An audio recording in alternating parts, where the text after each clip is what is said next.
98 km à la force des bras en V1, même si les étapes à parcourir se déroulent en descente, c'est-à-dire dos au vent. La première course entre Tautira et Hitia se fera dans la grosse houle. Et si le vent d'est forcit, comme c'est le cas aujourd'hui, les plus aguerris en surf arriveront certainement les premiers. Les 24 km, ça va durer 1 heure, 1h40, 45 les premiers.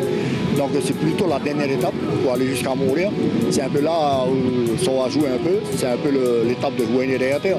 Donc si on dit Hawaii Kinui solo, ben, le nom porte bien, hein, Hawaii Kinui. Donc c'est comme Hawaii Kinui au Rado Montagne.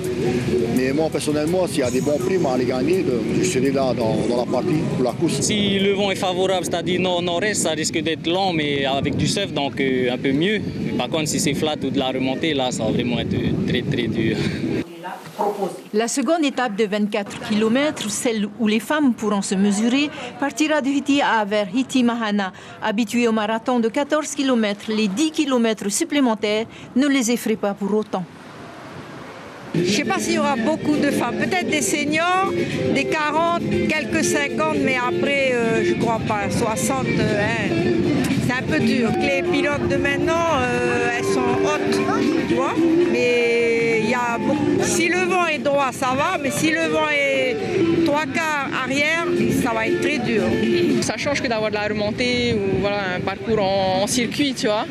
Donc oui, c'est positif et c'est bien, c'est un bon concept.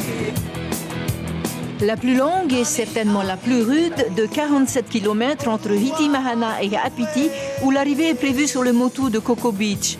Une course qu'il faudra gérer en fonction de son expérience, surtout les amateurs. C'est une bonne idée, mais les rameurs me comprendront. C'est pas un passe-passe. Hein. Ça risque d'être difficile. Il faut s'entraîner. C'est une course qui donne envie à tout le monde de le faire.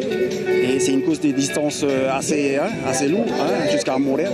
Non, pour moi, c'est une excellente avis et ça partage à tous les compétiteurs d'extérieur de venir aussi y participer.